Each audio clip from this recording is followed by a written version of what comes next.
Merry Bowl season, everyone. I'm Brett Gibbons with thelines.com, and today we're breaking down the R&L Carriers New Orleans Bowl between South Alabama and Western Kentucky. Just a terrific matchup we have on hand here.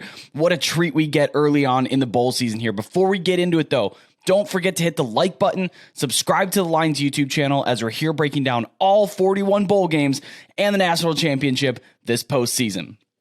But let's get into it. The New Orleans Bowl, again, awesome matchup. South Alabama, a 4.5-point favorite. This one kicks off Wednesday, December 21st. You're going to have to stay up late for this one, 9 p.m. Eastern, ESPN. You can watch it on ESPN. Make sure you have a cup of coffee before watching this again. You're not going to want to miss this one. It has an over-under of 56 points, played at the Caesars Superdome in New Orleans. In Western Kentucky, they have a prolific quarterback. His name's Austin Reed. He's thrown for 4,249 yards, 36 touchdowns. His yardage is second nationally, his touchdowns third. He entered the transfer portal, but he withdrew from the transfer portal. So he's coming back to Western Kentucky next year, and he's playing in this game.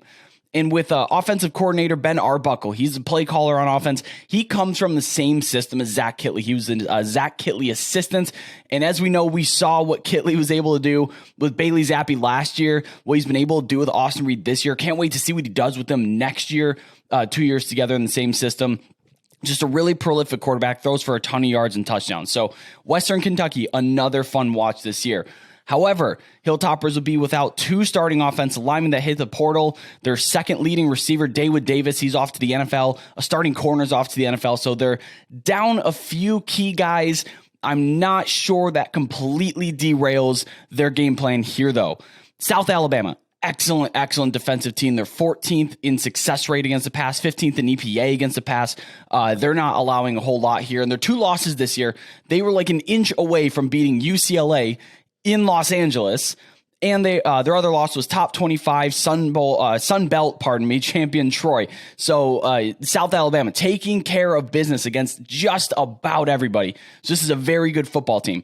I'm looking at a strong battle on early downs in this game. Western Kentucky, their offense is 12th in early down success rate versus South Alabama's defense, which is very stingy, 7th in early down success rate allowed to opposing teams. So watch those first and second downs.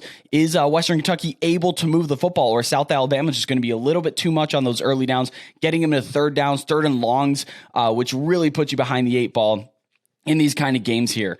Neither team really commits many turnovers. However, South Alabama, fifth most penalty yardage per game. I think that's a bit due to their aggressive defensive play style.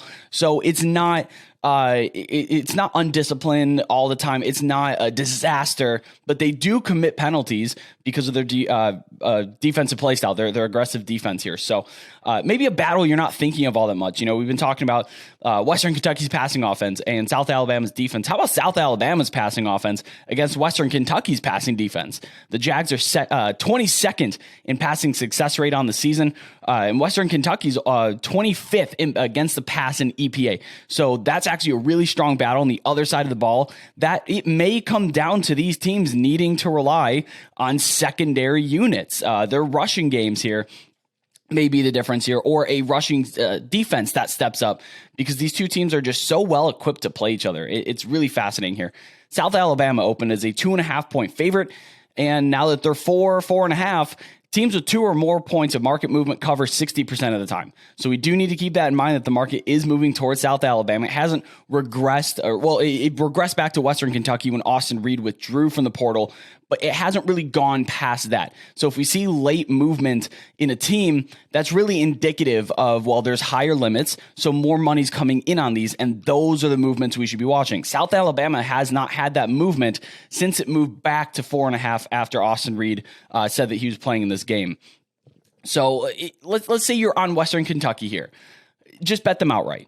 Right, we're looking, underdogs win 36% of all bowl matchups outright since 2008. That's not 36% of covers or outrights. No, 36% of all bowl games result in the underdogs winning outright since 2008. That's really important to note. So again, if you're in here thinking, well, maybe I'll take the points with Western Kentucky, I would just probably take them outright if you can find a plus EV play on the money line.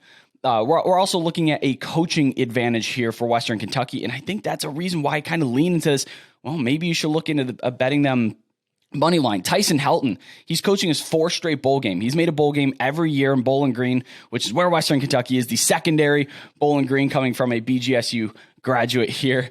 He's coaching his 4th straight bowl game. Outstanding achievement for Helton and his crew. Whereas South Alabama, this is their first game under Kane Womack, and he came in last year to a really depleted team, and he's turned them around significantly. It's been an excellent time under Womack for the Jags here.